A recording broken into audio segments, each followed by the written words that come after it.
പണ്ട് ചെയ്തൊരു സാധനം ഇപ്പൊ വൻ വൈറലാണ്. ബാദുഷാ ഖാൻ.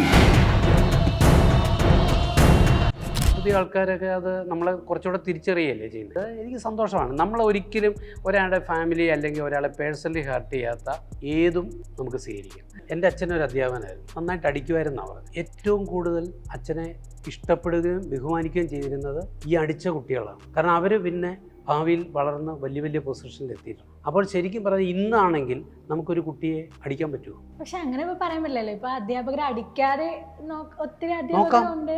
അടി കൊള്ളാത്തതിന്റെ കുഴപ്പങ്ങളും ഈ ജനറേഷനിൽ സംഭവിക്കുന്നുണ്ട്. നമുക്ക് വേണ്ടി സംസാരിക്കാൻ നമ്മളേ ഉള്ളൂ. അപ്പൊ നമ്മൾ ഇറങ്ങണം. നമ്മൾ സ്ത്രീകൾ ഡയറക്റ്റ് ചെയ്യണം, സ്ത്രീകൾ കൺട്രോളർ ആവണം, സ്ത്രീകൾ പ്രൊഡ്യൂസ് ചെയ്യണം, സ്ത്രീകൾ എഴുതണം അല്ലേ. അപ്പോൾ സ്ത്രീകൾ തന്നെ എഴുതും, സ്ത്രീകൾക്ക് വരും, പുരുഷന്മാരിറങ്ങും, പുരുഷന്മാർക്ക്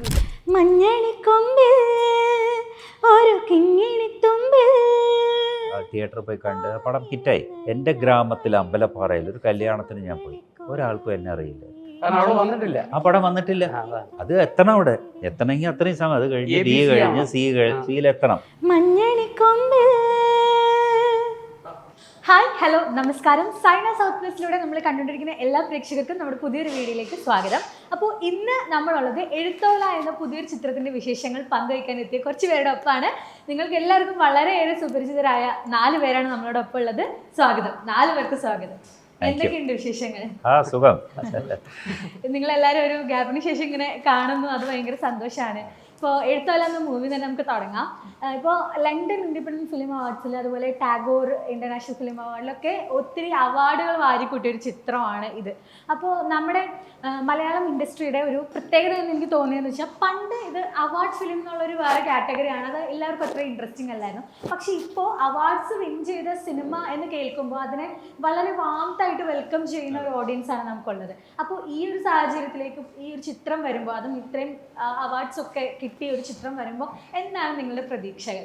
പ്രതീക്ഷ എന്ന് പറയുന്നത് സത്യം പറഞ്ഞാൽ അവാർഡ് നോക്കിയിട്ടല്ല. ആക്ച്വലി ഈ ഫിലിം നല്ലൊരു കഥയാണ്. അപ്പോൾ ഞാനത് പ്രൊഡ്യൂസ് ചെയ്തപ്പോൾ, ഞാനും ഷൈനോ എന്ന് പറഞ്ഞ അദ്ദേഹം കൂടിയാണ് ഇത് ഫിലിം പ്രൊഡ്യൂസ് ചെയ്തിരിക്കുന്നത്. അപ്പോൾ പ്രൊഡ്യൂസ് ചെയ്തതിൻ്റെ ഫസ്റ്റ് കോപ്പി ഈ പടം ബിഗ് സ്ക്രീനിൽ കണ്ടപ്പോൾ ഇത് തിയേറ്ററിൽ ഇറക്കണം എന്ന് ഞങ്ങളന്ന് ഫീൽ ചെയ്തു. ബിക്കോസ് അതിനൊരു സാധ്യതയുള്ള സിനിമയാണ്. തീർച്ചയായിട്ടും ജനങ്ങളിലേക്ക് ഇത് എത്തും, ജനങ്ങളിത് കാണും എന്നുള്ളതാണ് എൻ്റെ വിശ്വാസം. ബിക്കോസ് അത്ര നന്നായിട്ട് ഈ ഫിലിം, വളരെ എൻഗേജിങ് ആണ് ഈ ഫിലിം. ഇത്ര അവാർഡുകളൊക്കെ കിട്ടിയാലും അങ്ങനെ നമ്മൾ പണ്ടൊരു കാറ്റഗറി ഉണ്ടല്ലോ, അവാർഡ് സിനിമ, അത് സ്ലോ ആയിരിക്കും, അങ്ങനെയൊക്കെ അതൊക്കെ മാറി വളരെ എൻഗേജിങ് ആയിട്ടും രസകരമായിട്ടും പോകുന്നൊരു സിനിമയാണ്. അതിലെടുത്ത് പറയേണ്ടത് നിഷയുടെ ആക്ടിങ് ആണ് അതിൽ വലിയ ഒരു ഹൈലൈറ്റായിട്ട് വന്നിരിക്കുന്നത്. പിന്നെ ആശാനായിട്ട് വരുന്ന കൃഷ്ണപ്രസാദും പിന്നെ ഹേമന്താണ് അതിലെ ഹീറോ. അപ്പോൾ ഇത്തരം കാര്യങ്ങളും അങ്ങനെ ഒരുപാട് ആക്ടേഴ്സ് ഇപ്പോൾ ഇതിൽ അഭിനയിച്ചിരിക്കുന്ന എല്ലാവരും, ജയകൃഷ്ണ ആണെങ്കിലും ഒരുപാട് ആർട്ടിസ്റ്റുകളുണ്ട് ഇതിനകത്ത്. അവരൊക്കെ വളരെ ഭംഗിയായിട്ട് നന്നായിട്ട് ചെയ്തിട്ടുണ്ട്. പക്ഷേ ഹൈലൈറ്റാണ് ഇത്. ഒരു ആശാൻ്റെയും കഥയാണ്. കുറച്ച് കഴിയുമ്പോൾ ആശാൻ ഇല്ലാതെയാവുന്നു, പിന്നെ ആശാത്തിയാണ് സിനിമ മുന്നോട്ട് കൊണ്ടുപോകുന്നത്. അപ്പോൾ അങ്ങനെ ഒരു പ്രതീക്ഷയുണ്ട്. ബിക്കോസ് ഇന്ന് പറഞ്ഞതുപോലെ ഇപ്പം ആൾക്കാർ നല്ല സിനിമയാണെങ്കിൽ ആക്സെപ്റ്റ് ചെയ്ത് തിയേറ്ററിലേക്ക് വരുന്ന ഒരു കാലഘട്ടമാണ്. ഒരു വലിയൊരു ചേഞ്ച് സിനിമയിൽ കാണുന്നുണ്ട്. അതൊക്കെയാണ് ഞങ്ങൾക്ക് ഇത് റിലീസ് ചെയ്യണമെന്ന് ഉദ്ദേശിക്കാൻ കാരണം. നിഷ ചേച്ചിയുടെ ക്യാരക്ടറാണ് ഇതിൽ ലീഡ് വരുന്നത്. എന്താണ് ക്യാരക്ടർ? ശങ്കരൻ പറഞ്ഞു, പാറുക്കുട്ടി ആശാത്തി എന്നും പറഞ്ഞൊരു കുട്ടികളെ പണ്ട് ഇപ്പോൾ നമ്മൾ LKG അല്ല പ്ലേ സ്കൂളിലൊക്കെ ചെയ്യുന്ന പോലെ പണ്ട് നമ്മൾ നിലത്തെഴുത്തും മണ്ണിലെഴുത്തും എഴുത്തോല അതിലൊക്കെ എഴുതി തുടങ്ങിയാണ് വിദ്യാഭ്യാസം ആരംഭിക്കുന്നത്. ആശാൻ പള്ളിക്കൂട്. അതന്നെ. അപ്പോൾ ആ ഒരു കാലഘട്ടമാണ് സിനിമ തുടങ്ങുന്നതല്ല, സിനിമ നമ്മൾ പ്രസൻറ്റ് കാലഘട്ടമാണ്. അതിലേക്കാണ് സിനിമ പോകുന്നത്. അപ്പോൾ ഞാൻ പഠിപ്പിച്ച ഒരു കുട്ടി വർഷങ്ങൾക്ക് ശേഷം വിദേശത്ത് പോയിട്ട് അവിടെ നിന്ന് നാട്ടിൽ അയാളുടെ കുട്ടിയെ ഈ ആശാത്തിയെ കൊണ്ട് തന്നെ എഴുത്തിനിരുത്താൻ വേണ്ടി വരുന്നതാണ് ഫിലിമിൻ്റെ സ്റ്റാർട്ടിങ്. ആ ക്യാരക്ടറാണ് ഹേമന്ത് ചെയ്യുന്നത്. ഹേമന്തിന്റെ കുട്ടിയാണ് ഇരുത്താൻ വേണ്ടി പോകേണ്ടത്. അതെ, ഞാൻ അങ്ങനെ പഠിച്ചു വളർന്ന ഒരാളാണ്. അപ്പോൾ എൻ്റെ കുട്ടി അങ്ങനെ സ്റ്റാർട്ട് ചെയ്യുന്ന ആഗ്രഹം കൊണ്ട് ഞാൻ എൻ്റെ കുട്ടിയെ അയച്ചെടുത്ത് നാട്ടിലേക്ക് വരികയാണ്. വരുമ്പോൾ തിരിച്ചു വരുന്നത് ഇവിടെ ഒരുപാട് മാറ്റം വന്നിട്ടുണ്ട്, ലൈഫിലൂടെ മാറി. അപ്പോൾ അതെങ്ങനെ പിന്നെ ഇൻട്രൊഡ്യൂസ് ചെയ്യാൻ കാലഘട്ടത്തിന്റെ മാറ്റമാണ്. പിന്നെ ഹേമന്തിന്റെ ക്യാരക്ടറും ഒരു വല്ലാത്തൊരു ഡൈലമേല. അതിന്റെ കാരണം എന്ന് പറഞ്ഞാൽ വൈഫിന് ഇത് ഒട്ടും ഇഷ്ടമല്ല. അവര് വലിയ സ്കൂളിൽ കൊണ്ടാക്കണം, എന്തിനാ ഇവിടെയൊക്കെ വരുന്ന ഈ ഒരു ഗ്രാമത്തിൽ വന്നിട്ട് ഇങ്ങനെയുള്ള ഈ കാര്യത്തിനൊക്കെ നിൽക്കുന്നത് എന്ന് പറഞ്ഞ് എഗെയിൻസ്റ്റ് ആയിട്ട്. പക്ഷേ ആ ഡയലമയാണെങ്കിലും പുള്ളി അതൊക്കെ മറികടന്ന് പുള്ളി പറയില്ല, അവരെ കൊണ്ട് തന്നെ ചെയ്യിപ്പിക്കണം എന്ന് പറഞ്ഞ് വരുമ്പോഴാണ് വേറെ കുറേ കാര്യങ്ങൾ മനസ്സിലാക്കുന്നത്. അവരിപ്പോൾ ഇല്ലെന്നും അവർക്ക് എന്താ സംഭവിച്ചതെന്നുള്ളത്, പിന്നെ അതൊരു ഫ്ലാഷ് ബാക്കിലേക്ക് പോകുന്നതും. ഇപ്പം എന്താ പറയാൻ ശ്രമിക്കുന്നത് വെച്ചാൽ ഒരു കാലഘട്ടത്തിൽ ഇതൊക്കെ ഉണ്ടായിരുന്നു, പക്ഷേ കാലക്രമേണ ഇതൊക്കെ നിന്നുപോയി. ഇതൊക്കെ നിന്നുപോയി. ബിക്കോസ് സ്കൂളുകൾ വന്നു, പേരൻസ് ആണെങ്കിലും ഇവരെയൊക്കെ ഇംഗ്ലീഷ് മീഡിയത്തിൽ പഠിപ്പിക്കണം, പഠിക്കുന്ന സ്കൂളുകളൊക്കെ കോമ്പറ്റീറ്റീവായി ബിസിനസ്സായി എന്നൊക്കെ വരുമ്പോൾ എങ്ങനെ അത് ഇവരെയൊക്കെ ബാധിച്ചു, അവരുടെ ലൈഫിൽ എന്തൊക്കെ സംഭവിച്ചു എന്നുള്ള. നേരത്തെ പറഞ്ഞ പോലെ ഒരു ടിപ്പിക്കൽ അവാർഡ് ഫിലിം അല്ലത്. ഇത് നമ്മൾ തിയേറ്ററിൽ കണ്ടപ്പോഴാണ് ഒരു ഇതിന്റെ കൊമേഴ്ഷ്യൽ വാല്യൂസ് നമുക്ക് മനസ്സിലായത്. കാരണം ഒരുപാട് ഫാമിലി എലിമെന്റ്സ് കടന്നു പോകുന്ന ഒരു ഇമോഷണൽ ഫാമിലി സിനിമയാണ്. അപ്പോൾ അതാണ് സാർ പറഞ്ഞ പോലെ നമുക്ക് തിയേറ്റർ ഇറക്കാനുള്ള പ്രചോദനം അതാണ്, സിനിമയുടെ ഔട്ടാണ്. ചേട്ടന്റെ ക്യാരക്ടർ ഇദ്ദേഹത്തിന്റെ ഭർത്താവായിട്ടാണ്. അതെ അതെ, ആശാനാണ്, കൃഷ്ണനാശാനാണ്. അപ്പം എൻ്റെ ഒരു കാലഘട്ടം ഇതിനകത്ത് കാണിക്കുന്നത് അന്ന് ശരിക്കും എഴുത്താശാനായിട്ട് കാര്യങ്ങൾ ആ ഗ്രാമത്തിലെ രണ്ടുപേരും കൂടിയാണ് കുട്ടികളെ കുട്ടികളെയൊക്കെ അപ്പം ആ സമയത്തുനിന്ന് മാറി ആശാൻ്റെ ഒരു കാലം ഇടയ്ക്കുന്ന കഴിയുന്നു. അത് കഴിയുമ്പോൾ ആശാട്ടിയാണ് കൊണ്ടുപോകുന്നത്. ആ സമയത്താണ് ഇവിടെ ഈ പറഞ്ഞ പോലെ വിദ്യാഭ്യാസത്തിൽ ഒത്തിരി മാറ്റങ്ങൾ സൃഷ്ടിക്കപ്പെടുന്നത്. ആ മാറ്റം നല്ലതിലേക്കാണോ അത് ഈ പറഞ്ഞ ഈ ആശാനെയും ആശാട്ടിയെയും ആ കുടുംബത്തെയും ബാധിക്കുന്നതും അതുപോലെ തന്നെ ആ ഗ്രാമത്തിലെ കുട്ടികളെ ബാധിക്കുന്നതും ഒക്കെയാണ് അതിനകത്ത് ശരിക്കും കാതലായ പ്രമേയം. ശരിക്കും ഇതിൻ്റെ ഡയറക്ടറാണ് ഇതിൻ്റെ സ്റ്റോറി ചെയ്തിരിക്കുന്നത്. വളരെ മനോഹരമായി ടച്ചിങ് ആയിട്ട്. ഇപ്പം നമ്മളൊരു പഴഞ്ചനാണ് അതുകൊണ്ട് നമുക്കിത് ഇഷ്ടപ്പെട്ടു എന്ന് ചിന്തിക്കേണ്ട കാര്യമല്ല. ഇത് ഇന്നത്തെ തലമുറയും തിരിച്ചറിയേണ്ട ഒരു കഥയാണ്. ചേട്ടൻ പഴഞ്ചനാന്ന് ചേട്ടൻ വിചാരിക്കുന്നുണ്ട്? അല്ല, ഞാൻ വന്നിട്ട് കുറച്ചാളായില്ലേ, ഇപ്പോഴും നമ്മൾ ചെറുപ്പക്കാരൻ്റെ വേഷം ചെയ്യുന്നു എന്ന് പറഞ്ഞിട്ട് കാര്യമുണ്ട്. അതുകൊണ്ടാണ് ഞാൻ ഇതിനകത്ത് ആശാന്റെ വേഷം ചെയ്യുന്നത്. അങ്ങനെയല്ല, ഹ്യൂമൻ ബോണ്ടിങ് എന്ന് പറയുന്നൊരു സാധനം. അത് ഏത് പുതിയതായാലും പഴയതായാലും സെന്റിമെന്റ്സും കാര്യങ്ങളൊക്കെ ഒന്ന് തന്നെയാണ്. അത്രയേ ഉള്ളൂ ഇതിനകത്ത്. പണ്ട് ഗുരുക്കന്മാരും കുട്ടികളും തമ്മിലൊരു മാനസികമായ ഒരു ബന്ധം ഉണ്ടായിരുന്നു. പഠിപ്പിക്കുക മാത്രമല്ല, ആ ക്യാരക്ടർ ഉണ്ടാക്കുന്നതിലുണ്ടായിരുന്നു ആ ഒരു ഇത്. അപ്പൊ അത് അതിൽ നിന്നൊക്കെ മാറി നമ്മളിപ്പോ ഒരു കച്ചവടം. ശരിക്കും എൻ്റെ അച്ഛനൊരു അധ്യാപകനായിരുന്നു, നന്നായിട്ട് അടിക്കുമായിരുന്നു അവർ. എൻ്റെ അച്ഛൻ്റെ ഏറ്റവും കൂടുതൽ അച്ഛനെ ഇഷ്ടപ്പെടുകയും ബഹുമാനിക്കുകയും ചെയ്തിരുന്നത് ഈ അടിച്ച കുട്ടികളാണ്. കാരണം അവർ പിന്നെ ഭാവിയിൽ വളർന്ന് വലിയ വലിയ പൊസിഷനിൽ എത്തിയിട്ടുണ്ട്. അപ്പോൾ ശരിക്കും പറഞ്ഞാൽ ഇന്നാണെങ്കിൽ നമുക്കൊരു കുട്ടിയെ അടിക്കാൻ പറ്റുമോ, ഒരു അധ്യാപകൻ? പക്ഷെ അന്ന് അടിക്കുമ്പോൾ ആ കുടുംബത്തെ പോലും അറിഞ്ഞാണ്, ആ കുടുംബത്തിൻ്റെ ബാക്ക്ഗ്രൗണ്ടും ഒക്കെ അറിഞ്ഞാണ് ഒരു അധ്യാപകൻ ആ കുഞ്ഞിനെ ശരിക്കും തിരിച്ചറിഞ്ഞ് അവൻ നന്നാവണം, അവൻ നന്നായെങ്കിലേ ആ വീടിന് ഗുണമുള്ളൂ, ഇതൊക്കെ തിരിച്ചറിഞ്ഞ്. ആഹാരം കഴിക്കാത്ത വരുന്ന ഒരു കുഞ്ഞാണെങ്കിൽ അതിന് ആഹാരം മേടിച്ചു കൊടുക്കുകയോ അല്ലെങ്കിൽ കൊണ്ടു കൊടുക്കുകയോ ചെയ്യുന്ന അവസ്ഥ വരെ ഉണ്ടായിരുന്നു. ഇന്നിപ്പം നമുക്കത് ചിന്തിക്കാൻ പറ്റും. അപ്പം ആ മാറ്റങ്ങൾ വളരെ വലുതാണ്. ആ മാറ്റങ്ങൾ ഇതിനകത്ത് ഈ സിനിമയിൽ വളരെ കയ്യൊപ്പായിട്ട് കാണിച്ചിട്ടുണ്ട്. പക്ഷെ അങ്ങനെ പറയാൻ പറ്റില്ലല്ലോ. ഇപ്പൊ അധ്യാപകരെ അടിക്കാതെ ഒത്തിരി അധ്യാപകരുണ്ട് അല്ലേ? രണ്ട് സൈഡും ഉണ്ടെന്ന് പറയാം. അതല്ല പറയാം, അടിക്കുന്നവർക്ക് വികൃതികളൊക്കെ ഉണ്ട്. അതെ അതെ, മാറ്റം സഹിക്കാൻ പറ്റില്ല. അതല്ല, അത് ഈ അടി കൊള്ളാത്തതിന്റെ കുഴപ്പങ്ങളും ഈ ജനറേഷനിൽ സംഭവിക്കുന്നുണ്ട്. പക്ഷെ ഇന്നത് ശരിയല്ല. ഇപ്പൊ ഇന്നപ്പോ അതൊരു ഹ്യൂമൻ റൈറ്റ്സിന്റെ ഒരു പ്രശ്നമാണല്ലോ. അയ്യോ, അതെന്താ പ്രശ്നം? അങ്ങനെ മാറാൻ കാരണം ഒരു പക്ഷേ മാരകമായിട്ട് ഉപദ്രവിച്ചത് കൊണ്ടാണ് ആ മാറ്റം വന്നത് അല്ലെ? അത് പാടില്ല എന്നുള്ളൊരു ഇതിലേക്ക് വന്നത്. ചെറിയ ഒരു നുള്ള ആശാത്തി പഠിപ്പിക്കുന്നത് ട്രാക്കേ ഭയങ്കര ഡിഫറെന്റ് ആണ്. ഒരുപാട് സ്നേഹിച്ച് പഠിപ്പിക്കുന്നത് ശരിക്കും ആ കുടുംബമായിട്ട് ബന്ധപ്പെട്ട് ആ കുഞ്ഞുങ്ങളെ തിരിച്ചറിഞ്ഞ് വീട്ടിൽ പോയി വിളിച്ചുകൊണ്ടൊക്കെ പോകുന്ന അവസ്ഥയാണ്. ഇതിൽ ഒരു സീനുണ്ട്. ഈ ഒരു കുട്ടി, ആശാത്തിയുടെ കൂടെ പഠിച്ചിരുന്ന ഒരു കുട്ടി ശരിക്കും വേറൊരു വലിയ സ്കൂളിൽ പോയി ചേരും. ആ ആശാത്തിയെ ആ കുട്ടി ആ സ്കൂളിൽ നിന്ന് ഇറങ്ങി ഓടിക്കളയും. ഓടി ആശാത്തി പഠിപ്പിക്കുന്നോട്ട് വന്നിരിക്കും. എന്നിട്ട് അവിടുന്ന് ആ ഒരു ഭയങ്കര ടച്ചിങ് സീനാണ് ഈ സിനിമയിൽ. ആ കുട്ടിയെ കൊണ്ടുപോയി തിരിച്ചവിടെ ആക്കുന്ന ഒരു സീനില്ലേ, ഭയങ്കര ടച്ചിങ് സീനാണ്. അവൻ്റെ മനസ്സ് ഇവിടെയാണ്, ചെറിയ കുട്ടിയാണ്, ആശാത്തിയാണ്. പക്ഷെ അവൻ ആ സ്കൂളിൽ പോയി അവന്റെ ഇഷ്ടത്തോടു കൂടി അല്ല പോയിരിക്കുന്നത്, അവന്റെ പേരൻസിന്റെ ഇഷ്ടത്തോടു കൂടി.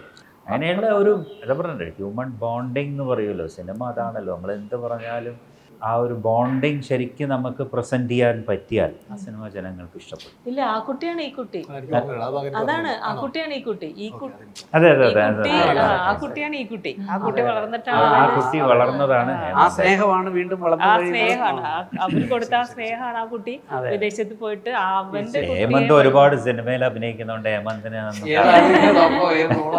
അല്ല, ഞാൻ പഠിപ്പിച്ചുകൊണ്ട് എനിക്കറിയാൻ പറ്റും ആ കുട്ടി തിരിച്ച് ആ സ്നേഹം മനസ്സിലാക്കിയത് കൊണ്ടാണ് ആ സ്നേഹം തന്റെ കുട്ടിക്ക് കിട്ടണമെന്ന് മനസ്സിലാക്കി കൊണ്ടുവരുന്നതാണ്. അതെ അതെ ശരിയാ ശരിയാ കറക്റ്റ്. സാർ ഇതിൽ ക്യാരക്ടർ ചെയ്യുന്നുണ്ടോ? ഞാനൊരു ഗസ്റ്റ് റോള് മാത്രം, ഒരു മിനിസ്റ്ററായിട്ട്. അവസാനം ഇവരുടെ പേരിൽ ഞങ്ങളൊരു സ്കൂള് സ്റ്റാർട്ട് ചെയ്യുന്നതും അങ്ങനെയൊക്കെ ഹേമന്ത് മുൻകൈ എടുത്ത് സഹായിക്കുന്ന നമ്മളൊരു ഒരു മിനിസ്റ്ററായിട്ട് ഒരു ഗസ്റ്റ് റോളാണ്. സാറിന് എന്താണ് നമുക്ക് മുഴുനീള കഥാപാത്രമായിട്ട് സ്ക്രീനിൽ വരും അടുത്ത് വരും. ഇപ്പം ഞാൻ ഒരു ഫിലിം ഡയറക്റ്റ് ചെയ്തുകൊണ്ടിരിക്കുക, അതിലും അഭിനയിച്ചിട്ടില്ല. അതിൽ ഹേമന്തും വേറെ ഗീതിക തിവാരി. അപ്പൊ അങ്ങനെ തന്നെ സംഭവിക്കട്ടെ. അതായത് നിഷയെ കുറിച്ച് സംസാരിക്കുന്നതുകൊണ്ട് ഗീതിക തിവാരി കുട്ടിയാണ്. രണ്ടുപേരാണ് ഇതിൽ മെയിൻ ക്യാരക്ടേഴ്സ് ചെയ്യുന്നത്. അപ്പോൾ അത് കഴിഞ്ഞ് ഞാൻ നെക്സ്റ്റ് ഒരു പ്രോജക്റ്റ് എൻ്റെ ഇത് നടന്നുകൊണ്ടിരിക്കുന്നു. ബാക്കി കാര്യങ്ങളൊക്കെ ഇതിലിപ്പോൾ നമ്മൾ പ്രമേയത്തെ കുറിച്ച് സംസാരിച്ചു. ഇനി ഈ ഇപ്പം നിങ്ങൾ പറഞ്ഞു, ചേട്ടൻ തന്നെ പറഞ്ഞു പഴയ ആളുകളാണെന്ന് പറഞ്ഞു. ചേട്ടൻ പണ്ട് ചെയ്തൊരു സാധനം ഇപ്പൊ വൻ വൈറലാണ്, ബാദുഷാ ഖാൻ.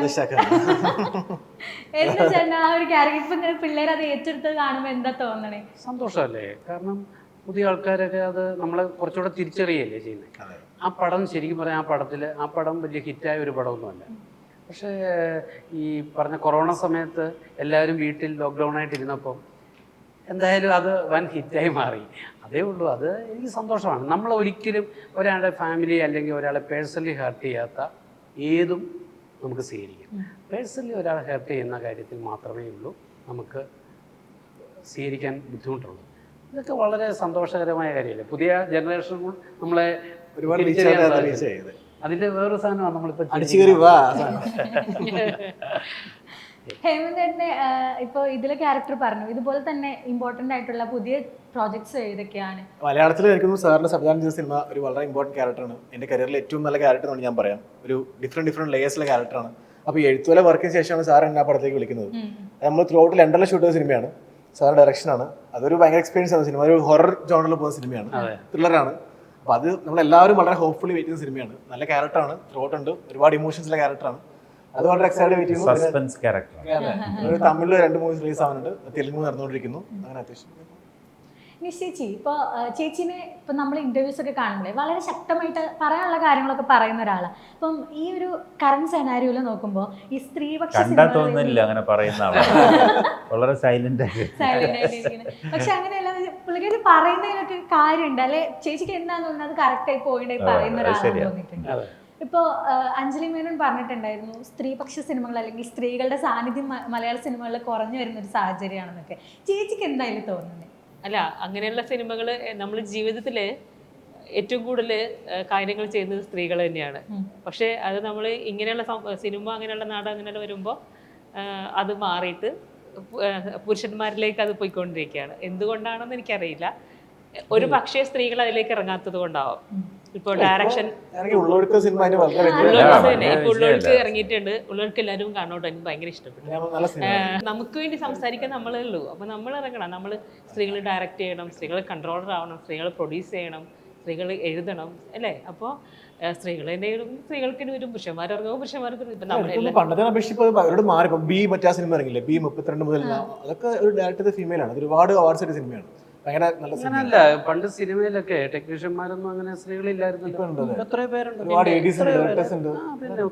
പിന്നെ പണ്ടത്തെ മൂവീസിൽ സ്ത്രീകൾക്കും പുരുഷന്മാർക്കും ഒരേപോലെ ഈക്വാലിറ്റി ഉണ്ടായിരുന്നു. പണ്ടത്തെ ഫിലിംസ് ഒക്കെ അങ്ങനെ ഉണ്ടായിരുന്നല്ലോ, ലേഡി ഓറിയന്റഡ്. പിന്നെ എത്ര പടങ്ങളാണ് ശ്രീരാമ, ശാരദാമ്മ, ശോഭന ചേച്ചിയൊക്കെ ചെയ്ത അല്ലേ? അവരൊക്കെ ഇപ്പൊ മഞ്ജു വാര്യറാണെങ്കിൽ പോലും ഉണ്ട്. പക്ഷെ അതങ്ങനെ ഒതുങ്ങി പോകുന്നു മാത്രമേ ഉള്ളൂ, വരുന്നില്ല അങ്ങോട്ട്. വരണം. അങ്ങനെ നോക്കുമ്പോൾ ഇതിലിപ്പോ ഒരു മെയിൻ ലീഡ് ചെയ്യുന്നത് ഒരു സ്ത്രീ കഥാപാത്രമാണല്ലോ. അപ്പൊ അത് പ്രേക്ഷകരിലേക്ക് എങ്ങനെയാണ് എത്തിക്കുമ്പോൾ അവരെങ്ങനെ പ്രതികരിക്കുന്ന ചേച്ചി വിചാരിക്കുന്നത്? ഒരു അത് എനിക്കറിയില്ല. ഇത് പ്രേക്ഷകരെങ്ങനെ എടുക്കുന്നു എന്നുള്ളത് അനുസരിച്ചിരിക്കും. അതിപ്പോൾ ഞാൻ അങ്ങനത്തെ ഒരു ക്യാരക്ടർ കിട്ടിയതിൽ ഒരുപാട് സന്തോഷമുണ്ട്. അത് ഇവരുടെയൊക്കെ എന്താണ് പ്രാർത്ഥനയും സപ്പോർട്ടും കൊണ്ട് എനിക്കത് ചെയ്യാൻ പറ്റി. അപ്പോൾ എന്തെങ്കിലും ഒരു സിനിമ അത് ഒരിക്കലും ഒരു ആർട്ടിസ്റ്റ് കൊണ്ട് മാത്രം അത് ആ സിനിമ സക്സസ് രക്ഷപ്പെടില്ല. ആവില്ല. ആ സിനിമയുടെ കഥ ഒരു ടോട്ടാലിറ്റി എന്ന് പറയുന്നൊരു സാധനമുണ്ട്. ആ ടോട്ടാലിറ്റി, പിന്നെ അത് ചെയ്തിരിക്കുന്ന വിധം, ഇതെല്ലാം വരുമ്പോഴേ ആ ക്യാരക്ടർ വിജയിക്കുകയുള്ളൂ. സിനിമയിൽ നന്നായിട്ട് അഭിനയിച്ചിട്ടുണ്ട്, അത് മാത്രമല്ല ഫിലിം നന്നായിട്ടുണ്ട്. അതുകൊണ്ടാണ് നമ്മൾ ഈ റിസ്ക് ഇപ്പോൾ, ബിക്കോസ് ഇന്നത്തെ സിറ്റുവേഷനിൽ ഒരു സിനിമ റിലീസ് ചെയ്ത് കൊണ്ടുവരിക എന്ന് പറയുന്നത് അത്ര ഈസി ആയിട്ടുള്ള കാര്യമാണ്. പക്ഷെ അത് ഇന്ന് ചെയ്യാൻ നമ്മൾ തയ്യാറായത് പണം നന്നായതുകൊണ്ടാണ്. കറക്റ്റായിട്ട് ഇപ്പം എനിക്ക് ചെയ്യേണ്ടത് എന്താണോ അതെല്ലാം അതിനകത്ത് ആ സ്ക്രിപ്റ്റിൽ ഉണ്ടായിരുന്നു എന്നുള്ളത്. ഒന്നും എനിക്ക് അഡീഷണലി ചേർക്കേണ്ടി വന്നിട്ടില്ല. എഴുതിയിട്ടുള്ളതും പുള്ളിയുടെ ഇല്ല ഇപ്പോൾ. ഡയറക്ടറാണ് ഇത് എഴുതിയിരിക്കുന്നത്. അപ്പോൾ പുള്ളി ഇത് കൊണ്ട് തരുമ്പോൾ ഞാൻ വായിച്ചപ്പോൾ എനിക്ക് മനസ്സിലായ ഒരു കാര്യം എന്ന് വെച്ചാൽ അഡീഷണൽ ഒന്നും ആഡ് ചെയ്യേണ്ട ആവശ്യം വരണില്ല. ഡീറ്റെയിൽ ആയിട്ട് എഴുതി വെച്ചിട്ടുണ്ട്. പിന്നെ നമ്മൾ അത് നമുക്ക് ചെയ്യാൻ പറ്റുക എന്നുള്ളതാണ്. അത് ചെയ്യാൻ പറ്റുന്നത് കൂടെയുള്ള എല്ലാ ആൾക്കാരുടെ സപ്പോർട്ടും ഉണ്ടാകും. ഡയറക്ടർ, പ്രൊഡ്യൂസർ, അതുപോലെ തന്നെ ക്യാമറമാൻ, പിന്നെ ആ ക്രൂ, എല്ലാ ആൾക്കാരും എല്ലാം നന്നായിട്ടുണ്ട്. എടുത്തിരിക്കുന്നതും അതുപോലെ തന്നെ എൻ്റെ ഫോട്ടോഗ്രാഫി ആണെങ്കിലും പാട്ടുകളാണെങ്കിലും ഒക്കെ വളരെ നന്നായിട്ടുണ്ട് ഈ സിനിമയിൽ. അക്ഷരങ്ങൾ വെച്ചൊരു പാട്ടുണ്ട്, ആ ഈ അങ്ങനെ ഒരു പാട്ട് ചെയ്തിട്ടുണ്ട്. അതിൽ മധു ബാലകൃഷ്ണനാണ്, മൻമോഹൻ സിത്താരയാണ് മ്യൂസിക് ചെയ്തിട്ടുള്ളത്. ഗംഭീരമായിട്ടുള്ള പാട്ട്, കുട്ടികളെ അക്ഷരങ്ങൾ ഇനി അറിയാൻ ആ പാട്ട് കേട്ടാൽ മതി. അതാണ് മലയാളത്തിലെ അക്ഷരങ്ങൾ ഇപ്പൊ വളരെ അല്ലേ, മലയാളം മീഡിയം ഇല്ലല്ലോ. അപ്പൊ അതുകൊണ്ട് ഈ ഒരു പാട്ട് കേട്ടാൽ അതിനകത്ത് എല്ലാ അക്ഷരങ്ങളും ഉണ്ട്. ഇപ്പൊ നമ്മൾ പാട്ടിന്റെ കാര്യം ചർച്ചയിൽ വന്നുകൊണ്ട് ഞാൻ ശങ്കർ സാറിന് ഒരു ഡെഡിക്കേഷൻ, ഒരു പാട്ട് പാടാൻ ഉദ്ദേശിക്കുന്നു. പാടിക്കോട്ടെ? കണ്ണും കടക്കണ്ണും കഥ കൈമാറും നേരം, സിരകളിലെങ്ങോ ഒരു കല്യാണമേളം.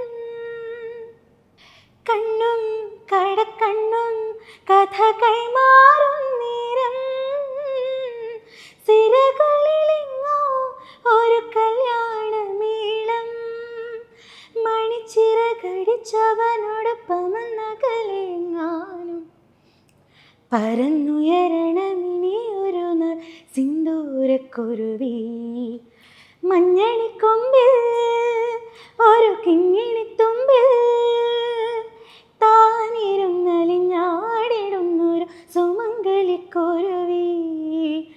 ഇണയെവിടെ തുണയെവിടെ സിന്ദൂരക്കുരുവി, മഞ്ഞണിക്കൊമ്പിൽ.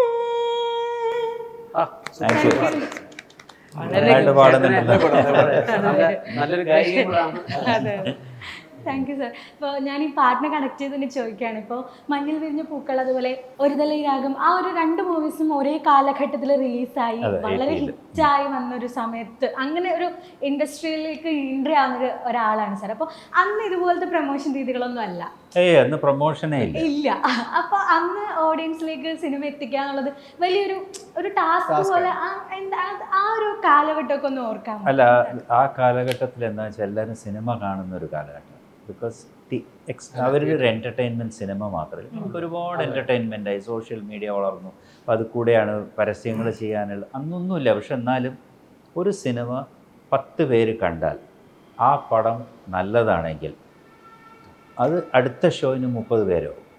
ബിക്കോസ് അതിൻ്റെ കാരണം തന്നെ മൗത്ത് ടോക്കാണ്. പെട്ടെന്ന് അത് സ്പ്രെഡ് ചെയ്തു പോകും. അപ്പോൾ സിനിമ കാണുന്ന ഒരു സമയമായതുകൊണ്ട് ആൾക്കാർ പെട്ടെന്ന് ഇവിടുന്ന് സിനിമ കയറി കാണാൻ ആരഭിനയിച്ചു എന്നുള്ളതൊന്നും. ഇപ്പോൾ ഒരു തലൈരാഗം എന്ന് പറഞ്ഞാൽ ഞാൻ ആദ്യത്തെ സിനിമ ചെയ്യുമ്പോൾ അതിലാരുമില്ല, അതിൽ ഒരു ടെക്നീഷ്യനും ഇല്ല, എല്ലാവരും പുതിയ ആൾക്കാർ. പക്ഷെ അത് ഒരു റിലീസായി ആദ്യത്തെ ഷോ കഴിഞ്ഞ് നൈറ്റ് ഷോ ഫുള്ളായി പടം. അത്ര ഫാസ്റ്റായിട്ട് അത് പിക്ക് ചെയ്തു. ഓഫ് കോഴ്സ് മഞ്ഞിലെറിഞ്ഞ പൂക്കൾ, പിന്നെ തമിഴ്നാട്ടിൽ അങ്ങനെയുണ്ട്. അവർ ഈ നല്ല പടങ്ങളാണെങ്കിൽ, പുതുമുഖങ്ങളാണെങ്കിൽ ആ പടങ്ങൾ ഓടാറുണ്ട്.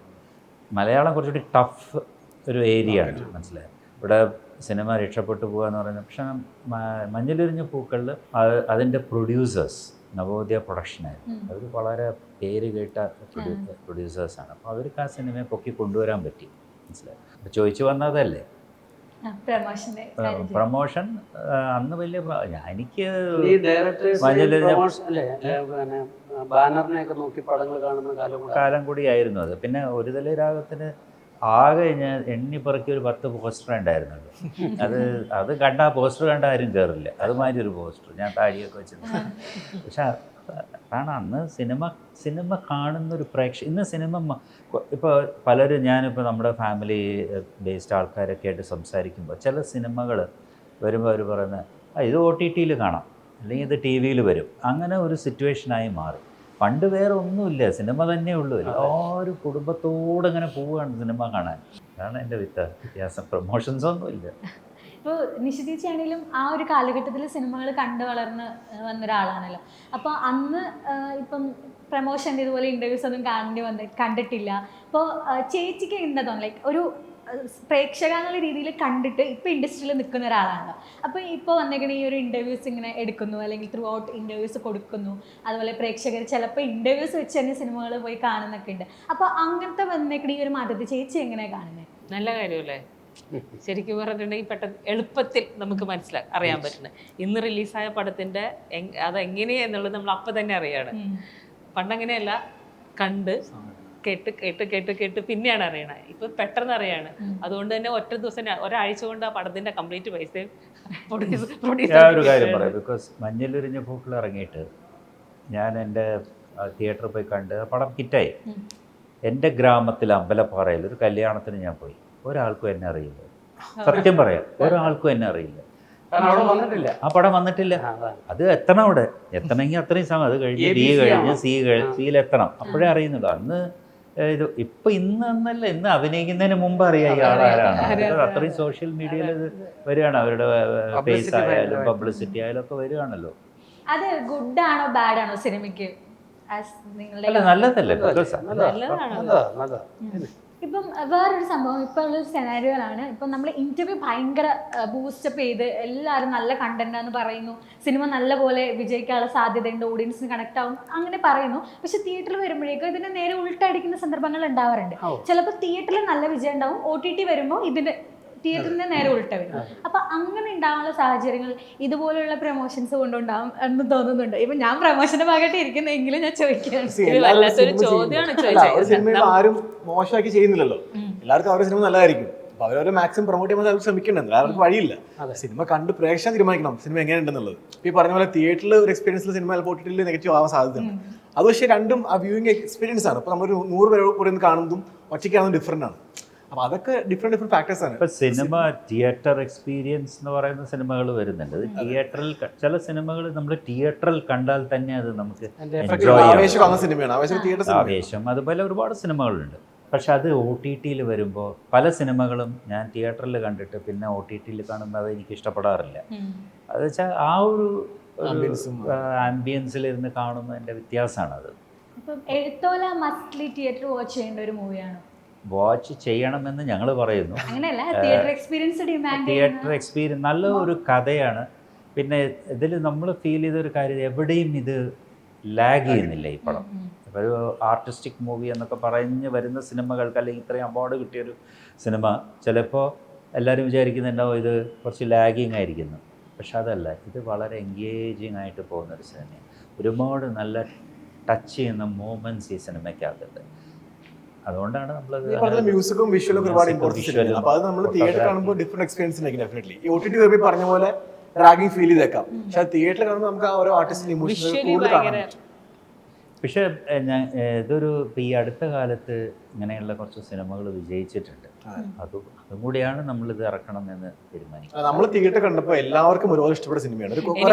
എനിക്കൊരു കാര്യം പറയാനുള്ളത്, ഇപ്പം ഞങ്ങൾ പറഞ്ഞു ഈ നിങ്ങളെപ്പോലെയുള്ള ആൾക്കാരുള്ളത് കൊണ്ടാണ് ഒറ്റ ദിവസം കൊണ്ട് അല്ലെങ്കിൽ സിനിമ തിയേറ്ററിൽ എത്തുന്നതിന് മുന്നേ തന്നെ എല്ലാവരെയും അറിയുന്നു, അത് ഇഷ്ടപ്പെടുന്നു, അത് കാണാൻ ആഗ്രഹം തോന്നുന്നു, കാണുന്നു.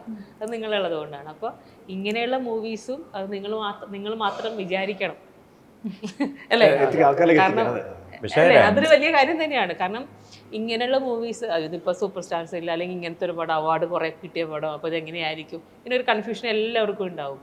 പക്ഷേ ഈ മൂവി എങ്ങനെയാണെന്ന് ഒരു പക്ഷേ നിങ്ങൾക്ക് കുറച്ചെങ്കിലും അറിയാൻ പറ്റുമല്ലോ ഞങ്ങളുമായിട്ട് സംസാരിച്ചുകൊണ്ട്. അപ്പോൾ നിങ്ങളും കൂടെ ബാധ്യസ്ഥരാണ് ഇങ്ങനെയുള്ള മൂവീസ് ജനങ്ങളിലേക്ക് എത്തിക്കാൻ ബാധ്യസ്ഥരാണ് എപ്പോഴും, ഇല്ലേ? നിങ്ങളുടെ തൊഴിലോട് 2 വേർഷനും ഉണ്ട്. മോശമായിട്ട് പറയുന്നതും ഉണ്ട്. സിനിമ മോശമാണെങ്കിൽ സിനിമ മോശമായിട്ട് അതും ബാധിക്കുന്നുണ്ട്. എൻ്റെ അതൊന്നും പറയാത്തതുകൊണ്ട് എല്ലാ പ്രേക്ഷകർ കണ്ടിട്ടാണല്ലോ തീരുമാനിക്കുക. അല്ലാതെ നിങ്ങൾക്ക് പ്രൊമോഷൻ നടത്താവുന്നേ ഉള്ളൂ. പക്ഷേ ജനമാണ് കണ്ടിട്ടാണ് തീരുമാനിക്കുന്നത്. അല്ലാതെ നമ്മളിതൊക്കെ പറയാവുന്നല്ലാതെ പിന്നെ ഓരോ ആൾക്കാരുടെ മൈൻഡാണ്. അതെ അതെ. ഇപ്പോൾ ഹേമന്തിന്റെ ഒരു മൈൻഡ് ആയിരിക്കില്ല ശങ്കരേട്ടൻ്റെ ആയിരിക്കില്ല നമ്മളെ കർഷകനായ ഇദ്ദേഹത്തിന്. അത് പറഞ്ഞപ്പോഴാ. അതെ, അല്ല ഇപ്പൊ എല്ലാവർക്കും പല കാറ്റഗറിയിലാണ്. ഇപ്പൊ ഞാൻ വേറെ ആയിരിക്കും. ചെയ്യുന്ന സിറ്റുവേഷൻസും ഡിഫറെന്റ് പക്ഷെ സെന്റിമെന്റ്സ് എപ്പോഴും ഒന്നാണ്. ഈ മൂവിയിലുള്ളതും അത് തന്നെയാണ് അല്ലേ? ബേസിക്കലി ഫാമിലി ഇമോഷൻസ് ആണ് പറഞ്ഞു പോകുന്നത്. ഫാമിലി എമോഷൻസ് ആണ്. ആ ഫാമിലി എമോഷൻസ് എനിക്ക് തോന്നുന്നത് ആരായാലും റിലേറ്റ് ചെയ്യുമായിരിക്കും. അതാണ് ഈ സിനിമയിലുള്ളത്. അമ്മ മകൻ ബന്ധം അല്ലെങ്കിൽ അമ്മ കൊച്ചുമകൾ, അതൊക്കെ കോമൺ ഇമോഷൻസ് ആണ്. അതിന്റെ ഡെപ്ത് ഒരുപാട് സിനിമയിൽ കാണിക്കുന്നുണ്ട്. അതൊക്കെ സംഭവമാണ്. പണ്ട് സ്കൂൾ അധ്യാപിക അല്ലെങ്കിൽ അധ്യാപകൻ എന്ന് പറഞ്ഞാൽ അച്ഛനെ പോലെയോ അമ്മയെ പോലെ ആയിരുന്നു അല്ലേ? ആ ഒരു ബന്ധം ആയിരുന്നു. നമ്മൾ ഇന്നത്തെ ഒരു ഇതിൽ അത് കാണില്ല എന്ന് മാത്രമേ ഉള്ളൂ. പക്ഷെ അന്ന് അങ്ങനെയായിരുന്നു. അപ്പൊ ബന്ധത്തിന്റെ കഥയാണ് അതാണ് ഇതിലൂടെ കൊണ്ടുവരുന്നത്. അത് പ്രേക്ഷകർ കണ്ട് അത് വിജയിപ്പിക്കണമെന്നാണ് ഞങ്ങളുടെ അഭിപ്രായം. അതിന് അല്ല, നമ്മുടെ ഇന്നത്തെ തലമുറയ്ക്ക് ഈ ഒരു മൂവി കാണേണ്ടത് അത്യാവശ്യം തന്നെയാണ്. കാരണം അതൊക്കെ നമുക്ക് ഉണ്ടായിരുന്നു, ഇങ്ങനെയൊക്കെ നമ്മുടെ സമൂഹത്തിൽ ഉണ്ടായിരുന്നു എന്നുള്ളത് ഇന്നത്തെ കുട്ടികൾക്ക് മനസ്സിലാക്കി. കാരണം ഇപ്പോഴത്തെ തലമുറയിൽ ഇപ്പൊ നമ്മുടെ ഡയറക്ടർ തന്നെ പുള്ളി അഡ്വക്കേറ്റ് ആണ് UK-ൽ. അദ്ദേഹം ഇങ്ങനെ പഠിച്ചു വളർന്ന ആളാണ്. അപ്പൊ ഇങ്ങനെ പഠിച്ചു വളർന്ന വളരെ സക്സസ്ഫുൾ ഒരുപാട് പേരുണ്ട്. അവിടെയൊക്കെ സ്റ്റാർട്ടിങ് ഇവിടുന്നായിരുന്നു. അപ്പൊ അതൊരു വളരെ വ്യത്യസ്തമായ സംഭവം തിരിച്ചറിയേണ്ടത് ഒരു ഇമ്പോർട്ടന്റ് ഫാക്ടറാണ്. അദ്ദേഹത്തിന്റെ കഥയാണ് കേട്ടോ. അദ്ദേഹത്തിന്റെ ലൈഫിൽ ഉണ്ടായത് തന്നെയാണ്. അദ്ദേഹത്തിന്റെ അധ്യാപികയാണ് ശരിക്കും പറഞ്ഞാൽ ഞാൻ ചെയ്യുന്ന ക്യാരക്ടർ. അപ്പോൾ അദ്ദേഹം അതെ. അപ്പോൾ ആ വീട്ടിലേക്ക് എന്നെ കൊണ്ടുപോയിട്ടുണ്ടായിരുന്നു. അവിടെ പോയി ആശാത്തിയുടെ ഫോട്ടോയൊക്കെ കണ്ടു, അവരുടെ കുട്ടികളെ കണ്ടു, കൊച്ചുമകളെ കണ്ടു. പിന്നെ അവിടെ ഇങ്ങനെ ഓലയിൽ ഇങ്ങനെ എഴുതുന്ന ആ രീതിയൊക്കെ പഠിപ്പിച്ചു. അങ്ങനെ കുറേ സംഭവങ്ങളൊക്കെ ഇതിനകത്ത് കഴിഞ്ഞിരുന്നു. അപ്പോൾ അദ്ദേഹത്തിനുണ്ട്. അദ്ദേഹം അവിടെ പോയി UK-ൽ പോയി അവിടെ അഡ്വക്കേറ്റ് ആണ്, അവിടെ ഫാമിലിയായിട്ട് താമസിക്കുന്നു. പിന്നെ അപ്പം അദ്ദേഹത്തിന് ചെയ്യാൻ പറ്റാതെ പോയ കാര്യം ഇദ്ദേഹത്തെ കൊണ്ട് ചെയ്യിക്കും. ഇപ്പോൾ നിങ്ങളിപ്പോൾ പറഞ്ഞ കുറച്ച് കാര്യങ്ങളിൽ നിന്ന് എനിക്ക് മനസ്സിലായത് ഇത് ഹ്യൂമൻ ഇമോഷൻസിന് ഒത്തിരി വാല്യൂ കൊടുക്കുന്ന ഒരു മൂവിയാണ്. അതുപോലെ ഇമോഷൻസിനെ നമ്മളിലേക്ക് എത്തിക്കുക, അല്ലെങ്കിൽ പഴയ ഒരു റിലേഷൻഷിപ്പിൻ്റെ ഊഷ്മളതയെ മനുഷ്യരിലേക്ക് എത്തിക്കുക എന്നുള്ളതൊക്കെ പറഞ്ഞു. അപ്പോൾ ഇന്നത്തെ ഒരു ജനറേഷനിൽ ഈ ഒരു റിലേഷൻഷിപ്പ് ബോണ്ടുകൾ നഷ്ടപ്പെടുന്നതായിട്ട് തോന്നിയിട്ടുണ്ടോ? ഹേമന്തൻ ഇപ്പം നമ്മുടെ ഇവരിൽ നിന്ന് നമ്മുടെ റെപ്രസെൻറ്റേഷൻ ആണല്ലോ ഡെഫിനറ്റ്ലി കുറവാണ്. ഇപ്പോൾ ഈ പറയുന്ന പോലെ ഡെപ്ത് കുറവാണ് ഇമോഷൻസിനൊക്കെ. പലതും ടെമ്പററി ഇമോഷൻസ് ആണ് ഇപ്പോൾ ഒരു പരിധി വരെ ഉള്ളത്. ഇപ്പോൾ പണ്ടത്തെ കാലത്തുള്ള പോലത്തെ ഒരു ഡീപ്പ് റിലേഷൻഷിപ്സ് വളരെ കുറവാണ് ഇപ്പോൾ. ഇപ്പോൾ എല്ലാവരും എനിക്കൊന്ന് മൂവിങ് നടത്താൻ ഡിഫറെന്റ് മൂവിങ് ആണെന്ന് കാര്യങ്ങൾ നടത്തി പോയിക്കൊണ്ടേയിരിക്കുക. ഈ സിനിമയിൽ ഇപ്പോൾ ആശാത്തി എന്ന് പറയുന്ന ക്യാരക്ടർ തന്നെ അവരൊന്നും ലാഭേച്ഛ നോക്കി ചെയ്യുന്ന ആളല്ല. അവർ കുട്ടികളെ പഠിപ്പിക്കുന്ന ആൾക്കൊരു വികാരമാണ്. അപ്പൊ അതൊന്നും ഇപ്പോഴത്തെ നമുക്ക് കാണുന്നത് ഇപ്പോൾ ഒരു എഡ്യൂക്കേഷൻ ബിസിനസ്സാണ് ഇപ്പോൾ ഒരു പരിധി വരെ. ഞാൻ തന്നെ തുടങ്ങിയ സമയത്ത് മലയാള സിനിമയിൽ അന്നത്തെ സിനിമയല്ല ഇന്ന്. അന്ന് ഞങ്ങൾക്ക് വലിയൊരു റിലേഷൻഷിപ്പ് ഉണ്ടായിരുന്നു. അതിൻ്റെ കാരണം എന്ന് പറഞ്ഞാൽ ഷൂട്ടിംഗ് കഴിഞ്ഞാൽ നമ്മൾ അവിടെ തന്നെ ഇരിക്കും, ഒരുമിച്ചിരുന്ന് ഫുഡ് കഴിക്കും, നമ്മൾ വീട്ടുകാര്യങ്ങൾ പറയും, കുറേ സംസാരിക്കും. അപ്പോൾ ആ ഒരു ബോണ്ടിങ് അന്ന് ഉണ്ടായിരുന്നു. പക്ഷെ ഇന്നിപ്പോൾ സിനിമയിൽ നിന്ന് മാറിയല്ലോ. ഇന്നത് ഭയങ്കര ഫാസ്റ്റായില്ലോ. വന്നു, ആക്ട് ചെയ്തു, പോയി, ഇങ്ങനെ പോകുന്നൊരു. പിന്നെ ഫോണിൽ കൂടെയുള്ള ബന്ധങ്ങൾ, ഒരു ഷോട്ട് കഴിഞ്ഞാൽ അപ്പുറം പോയിരിക്കുന്നു, ഫോൺ നോക്കുന്നു, റീൽസ് കാണുന്നു, അല്ലെങ്കിൽ വേറെയുള്ള കാര്യങ്ങൾ കാണുന്നു. അതാണ് ഇപ്പൊ അങ്ങനത്തെ ഒരു ഇതും കൂടി ഉണ്ട്. പക്ഷെ അതങ്ങനെയാണ് ലൈഫ്. എല്ലായിടത്തും മാറ്റങ്ങളാണ്. ഡെഫിനറ്റ്ലി ഇമോഷൻസിന്റെ ഡെപ്ത് കുറയുന്നുണ്ട്. ഒരു വലിയ പോയിന്റ് തന്നെയാണ്. ഇപ്പോൾ മൂവിന്റെ ഷൂട്ട് ചെയ്യുന്ന ടൈമിൽ നിങ്ങൾക്ക് വളരെ രസകരമായിട്ട് തോന്നിയ എന്തെങ്കിലും ഒരു മൊമെന്റ് ഒന്ന് ഷെയർ ചെയ്യാമോ? അങ്ങനെ പറയാൻ പറ്റുന്ന പടമല്ല ഇത്. ഇത് ഒന്നും കൂടെ ഒരു നമ്മൾ ഇമോഷണലി പോകുന്ന സിനിമയാണ്. അപ്പൊ എപ്പോഴും നമ്മൾ അങ്ങനെ ഒരു മൂഡിലാണ് ലൊക്കേഷൻ ഉള്ളത്. നമ്മൾ പ്ലാൻസിനേക്കാളും 2 ദിവസം പടം നിർത്തും. ഒരുപാട് നമുക്ക് ഇൻവെസ്റ്റ് ചെയ്യാൻ പറ്റുന്ന സിനിമയ്ക്കകത്ത്. അപ്പൊ ഒരുപാട് നമ്മൾ കൺസിസ്റ്റൻസിയോടെ പൊക്കോണ്ടിരുന്നത്. അങ്ങനെ ഒരു ഫൺ ലൊക്കേഷൻ ഫണ്ണല്ല, പക്ഷെ ലൊക്കേഷൻ വളരെ ലൈവ്ലി ആയിരുന്നു. അതിന്റെ കാരണം എന്ന് പറഞ്ഞാൽ 10-100 കുട്ടികൾ ഇതിൽ അഭിനയിച്ചിട്ടുണ്ട്. അവർ ഡെയിലി വരിക. ഒരു അങ്ങനത്തെ ഒരു സിനിമയാണല്ലോ. അപ്പൊ അവരുടെ ആ ഒരു രസകരമായ മൊമെന്റ്സ് ഒക്കെ അങ്ങനെയൊക്കെ ലൈവ്ലി എല്ലാം മറ്റേ 3 വയസ്സ് 4 വയസ്സൊക്കെ ഉള്ള കുട്ടികളൊക്കെ അല്ലേ. അതൊരു വല്ലാത്തൊരു സന്തോഷമാണ്. നിശ്ചയിച്ചിക്ക് ഭയങ്കര ഹാപ്പിനെസ് ഉണ്ട് ഇപ്പൊ ഫേസിൽ ഇത് പറയുമ്പോൾ ഓർക്കുമ്പോഴാണെങ്കിലൊക്കെ. ചേച്ചി നേരത്തെ പറഞ്ഞ കുട്ടീനെ തിരിച്ചു കൊണ്ടാക്കുന്ന സീനൊക്കെ ഭയങ്കര ടച്ചിങ് ആയിരുന്നു. സത്യം പറഞ്ഞാൽ അത് ഞാൻ ഒറിജിനലി എനിക്ക് ഞാൻ ഭയങ്കര ഫീൽ ചെയ്താ. ഇപ്പൊ പറയുമ്പോൾ പോലും എൻ്റെ മനസ്സിലത്. കാരണം നമ്മളെ ഇഷ്ടപ്പെടുന്ന ഒരു കുഞ്ഞു കുട്ടിയുടെ സ്നേഹം എന്ന് പറഞ്ഞാൽ വളരെ നിഷ്കളങ്കമായ സ്നേഹമാണ്. സ്വന്തം അമ്മയുടേക്കാൾ ടീച്ചറെ ഇഷ്ടപ്പെടുന്നെന്ന് പറയുമ്പോൾ അത് ഭയങ്കര സന്തോഷം. പിന്നെ വേറെ സ്കൂളിൽ കൊണ്ട് ചേർത്തിട്ട് അവിടെ നിന്ന് ഇവൻ ഓടി ആശാത്തി തന്നെ അവിടെ തന്നെ പഠിച്ചാൽ മതി എന്ന് പറഞ്ഞ് കൊണ്ടുവന്ന് വരികയാണ്. എന്നിട്ട് അമ്മ പറഞ്ഞിട്ട് കേൾക്കാത്ത കുട്ടി ഈ ആശാത്തിയുടെ സ്നേഹത്തിൽ ക്ലാസ്സിൽ പോയി ഇരിക്കുകയാണ്. ആശാത്തി എന്നെ കൊണ്ടേ ആക്കുകയാണ് ക്ലാസ്സിൽ. എന്നിട്ട് കുട്ടി അവിടെ ഇരുന്ന് ഇരിക്കുമ്പോഴും അവൻ ഇങ്ങോട്ട് തന്നെ നോക്കിക്കൊണ്ടിരിക്കുക. അപ്പോൾ ആശാത്തി മഴ നനഞ്ഞ് കുടയും ചൂടി പുറത്ത് തന്നെ നിൽക്കുകയാണ് ഇവിടെ ഇങ്ങനെ. അതൊരു വല്ലാത്ത സീനാണ് സത്യം പറഞ്ഞാൽ അല്ലേ. ഈ സിനിമയുടെ ഒരു എനിക്ക് അത് നേരത്തെ പറഞ്ഞപ്പോഴും എൻ്റെ കയ്യിൽ ഇങ്ങനെ അത് ശരിക്കും അതൊക്കെ ഒരു സ്ത്രീക്ക് കിട്ടുന്ന ഒരു ഭാഗ്യമാണത് അല്ലേ. ഒരു പക്ഷേ അമ്മമാർക്കും ഒക്കെ ഇതേപോലെയുള്ള പെണ്ണുങ്ങൾ എല്ലാവർക്കും കിട്ടുന്ന ഒരു ഭാഗ്യമാണ്. അത് അനുഭവിക്കണം. അതൊരു വല്ലാത്ത സുഖം തന്നെയാണ്. അപ്പൊ അത് ഈ ഒരു മൂവിയുടെ ഭാഗമായിട്ട് ഇങ്ങനെ അനുഭവിക്കാൻ പറ്റിയപ്പോ അയ്യോ സത്യം അത് ഭയങ്കര സന്തോഷമാണ്. എനിക്ക് ഇങ്ങനെയുള്ള മൂവീസ് ഇങ്ങനെയുള്ള കഥാപാത്രങ്ങൾ ചെയ്യാനും ഇങ്ങനെ കുട്ടികളുടെ ഒപ്പം ഒരു ഇതൊക്കെ എന്ന് വെച്ചാൽ അത് ഒരു സ്ത്രീ ആയാലും അഭിമാനിക്കുന്നത് അങ്ങനെയുള്ള സിറ്റുവേഷൻ വരുമ്പോഴാണ്. ചേട്ടൻ ഇപ്പൊ കർഷകൻ ആണെന്ന് ചേച്ചി പറഞ്ഞിട്ടുണ്ടായിരുന്നു. കർഷകശ്രീ അവാർഡൊക്കെ കിട്ടിയിട്ടുണ്ടല്ലോ. അപ്പൊ ഇപ്പൊ എങ്ങനെ പോകുന്നു കൃഷിയൊക്കെ? കുഴപ്പമില്ല, ഇങ്ങനെയൊക്കെ പോകുന്നു. കൃഷിയൊന്നും അതിനുള്ള സമയമൊന്നുമില്ല. ഇല്ല, തിരക്കാണ്. എന്നാലും സമയം എങ്ങനെയെങ്കിലും കണ്ടെത്തും. ഞങ്ങൾ അവിടെ എപ്പോഴും കൃഷിയുടെ കാര്യങ്ങൾ ചർച്ച ചെയ്യും. അല്ലെങ്കിൽ ഫങ്ഷൻസ് അല്ലേ. കർഷകനായതുകൊണ്ട് അങ്ങനെയുള്ള ഒരുപാട് ഫങ്ഷനിലേക്ക് വിളിക്കും. ആക്ടിങ് ഭയങ്കര സത്യസന്ധമായിട്ട് കാര്യങ്ങൾ പറയുന്ന ഒരു വ്യക്തിയാണ് ഞങ്ങൾ ആ സിനിമയിലുള്ള. എന്തെങ്കിലുമൊക്കെ മണ്ടത്തരങ്ങൾ പറയണ്ടേ? പക്ഷെ അതിനകത്ത് കാര്യങ്ങളുണ്ടായിരുന്നു. പുള്ളി പറയുന്നത് എങ്ങനെയാണ് മണ്ടത്തരാന്നാണ്. അല്ല, പുള്ളി പറയുന്നതാണ് മണ്ടത്തരങ്ങൾ. നമുക്ക് അങ്ങനെ തോന്നിയിട്ടില്ലല്ലോ, കാര്യങ്ങൾ ഉണ്ടായിരുന്നു എന്ന് പറഞ്ഞു. ഏതെങ്കിലും ഒരു മണ്ടം വേണ്ടേ? അങ്ങനെയൊന്നുമില്ല. ഏതെങ്കിലും ഒരു മണ്ടം വേണ്ടെന്നാ ചോദിച്ചേ. അങ്ങനെ ഒരു മണ്ടത്തരം പറയാൻ. എന്തായാലും കർഷകനും, എന്നാൽ അതിനേക്കാൾ കൂടുതൽ സിനിമയെ സ്നേഹിക്കുന്നുണ്ട്.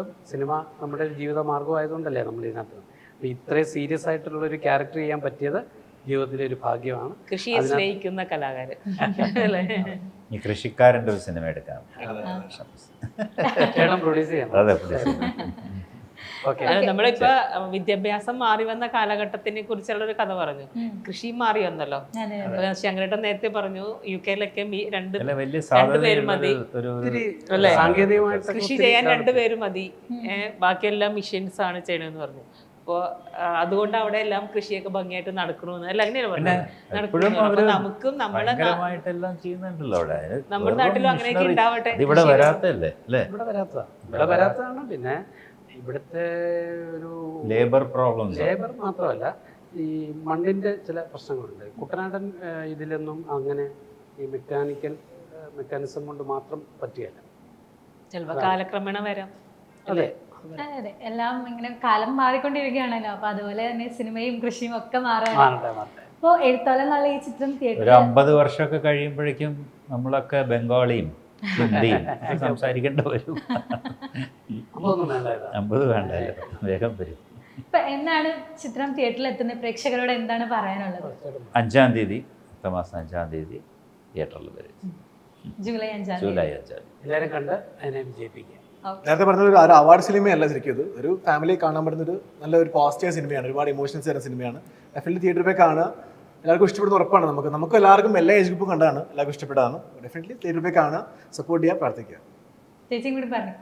എനിക്ക് തന്നെ പറയാനുള്ളൂ, ഞാൻ ആദ്യമായിട്ട് സിനിമയിൽ ഒരു നല്ല നല്ല നല്ല ക്യാരക്ടർ ചെയ്യുന്നത്, എനിക്ക് അങ്ങനെ ഒരു ഭാഗ്യം തന്നത് ഇവരാണ്. അപ്പോൾ ഈ സിനിമ വിജയിപ്പിച്ച് ഇപ്പോൾ ഉപ്പുമുളക് കാണുന്ന ഒരുപാട്, ഉപ്പുമുളക് ഞാൻ സ്നേഹിക്കുന്ന ഒരുപാട് ഒരു എത്രയും 3.5 കോടി അല്ലേ, 3.5 കോടി മലയാളികൾ വിചാരിച്ച ഈ സിനിമ വിജയിപ്പിക്കാൻ സൂപ്പർ ഹിറ്റാവും.